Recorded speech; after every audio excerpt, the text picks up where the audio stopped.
Hello and welcome to the FM Scout YouTube channel. I'm Curty FM and this is a new episode of our lower league team guide that we're currently running over here. You may have seen a few other videos that a few of the other content creators have done. If you haven't, go and check those out now. But the one we're doing today is going to be focusing on a bit of a fallen giant in Spain, Real Oviedo.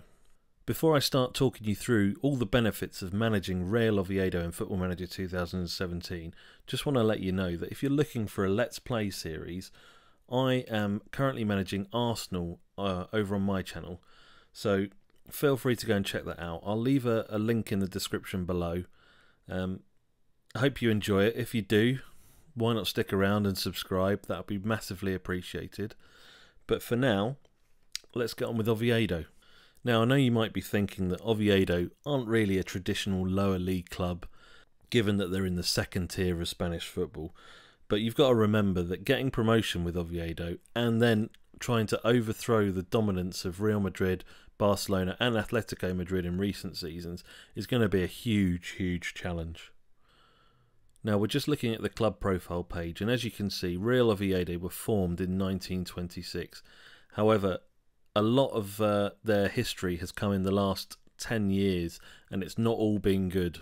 So you can see from their record they've never actually won the first division in Spain, and they actually fell to the fourth tier of Spanish football as recently as 2009. They do, however, have a very rich history and some pretty notable former players such as Stan Collymore, Santi Cazorla, Michu and Juan Mata have all played for Oviedo. In recent times, they've had to face some pretty nasty financial struggles and nearly folded as a club as recently as 2012, when actually they called on supporters to buy shares in the club just to save them from folding. Some of the notable former players, including Cazorla, Mata and Michu, are all shareholders of the club, and actually, as it goes, so am I. Earlier this year, I visited Oviedo, went to the home match against Valladolid, and I can tell you that as a foreign shareholder, I was welcomed with open arms and embraced by the people from the club and the city. In fact, there's a couple of photos I want to show you. So this is me and a guy called Mateus, who looks after all the foreign shareholders whenever they come over to watch a match. And we actually went out for a bit of food with him, a few drinks, and I can't tell you how welcoming this guy was. He was an absolute legend. Here's another photo of me just in a random bar. I was there visiting with my wife, and we were just having a couple of drinks the night before the game, and this guy took it upon himself to come over to me in his broken English and tell me how proud he was that people like me came and visited the city and supported the club that he loves so dearly. Just from that, really, Real Oviedo are a great, great club, and one that deserves to be taken to that next level, hopefully by you. But back to Oviedo in Football Manager. So, looking at the finances of the club, obviously given their recent history, this might be a bit of a concern, but they're okay. The club has a positive balance. I mean, it's a small transfer budget, and you are currently overspending slightly on wages, so that's probably something you're going to want to address pretty soon after coming through the door. In terms of the club, their fierce rivals are Sporting Gijón, who actually were promoted to the Primera Division a couple of seasons ago, so it's pretty important to the club and the fans that you get back on level terms with Gijón as quickly as possible. As you can see from the facilities page, Oviedo play at a 30,000 all-seater stadium. It's actually owned by the city, but you pay a nominal amount of rent, so that's not anything to worry about in terms of finances. The stadium's in really good condition. The corporate facilities, training facilities and youth facilities are all average, so could be improved over time. In terms of affiliated clubs, obviously you've got the Oviedo B team who you'll be able to send players to and pull players from regularly. There are a couple of other lower division Spanish clubs, and also Valladolid, who are in the same division as you, but they're quite local to each other, and actually, rather than being rivals, they share some kind of weird brotherly bond. This was the game that I went to, and all the fans were all mingling together, drinking together before the game, and it was a really great atmosphere. In terms of staff, there's a lot of improvement to be made.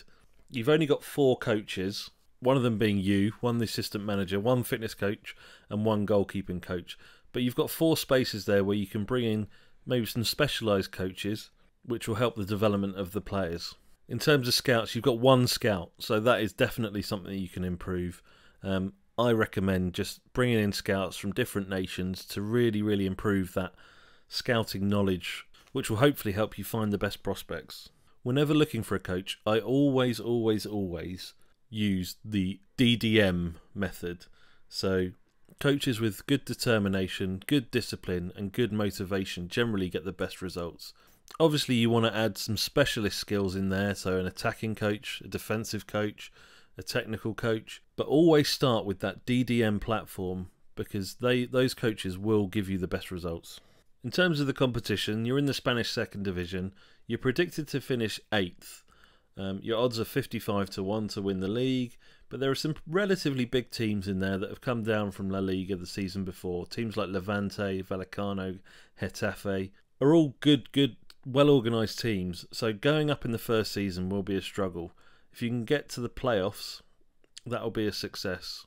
However, that is the minimum requirement for you when you come into this club, so be aware of that. So looking at the squad, I've ordered it by key players based on the assistant's scouting knowledge, and we're going to look through a few of them now. So Jonathan Pereira can play behind the strikers or up front. He prefers to play up front.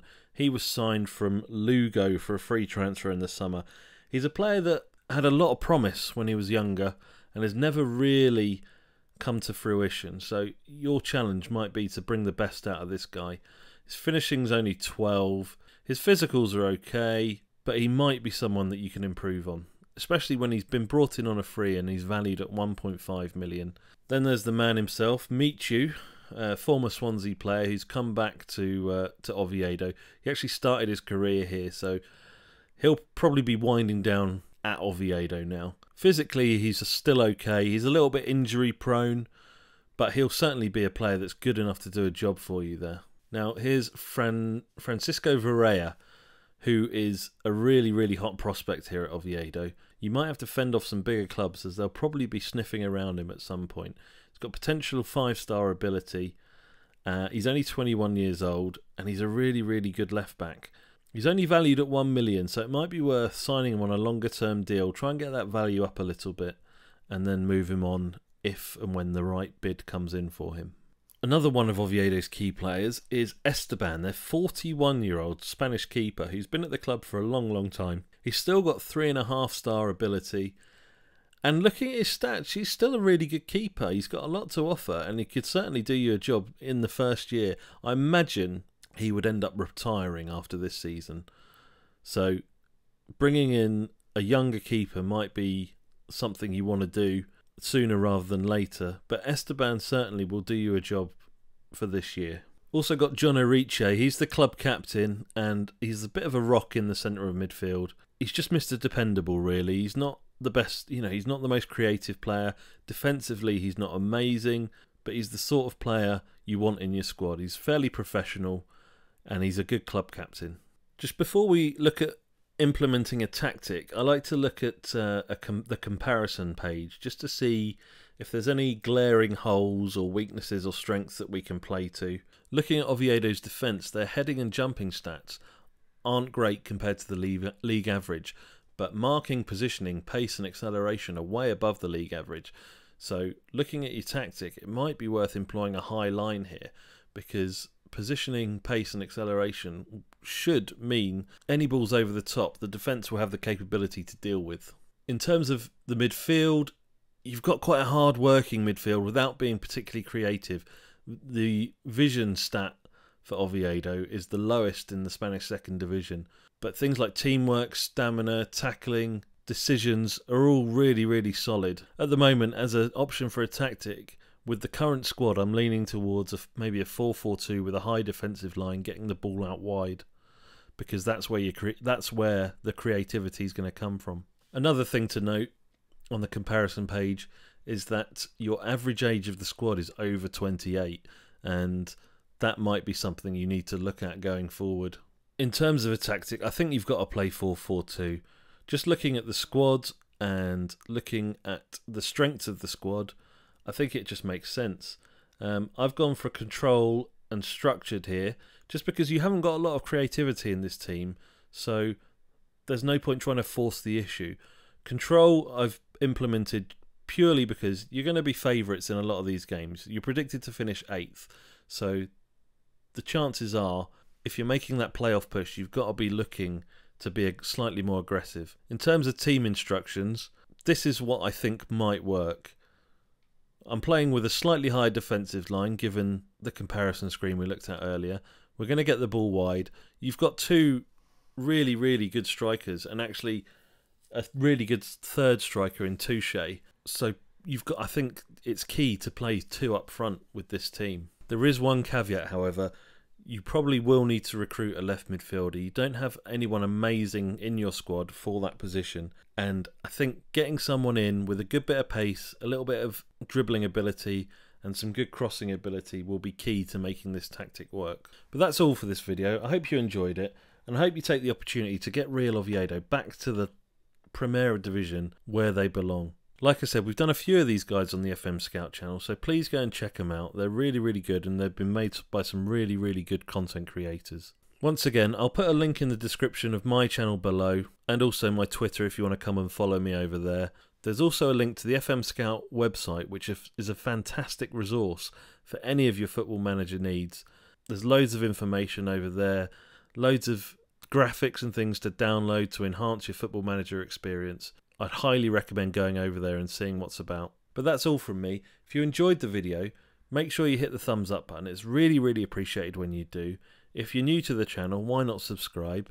And stick around for plenty more quality Football Manager content here on the FM Scout YouTube channel. Ta-ta for now. See you next time.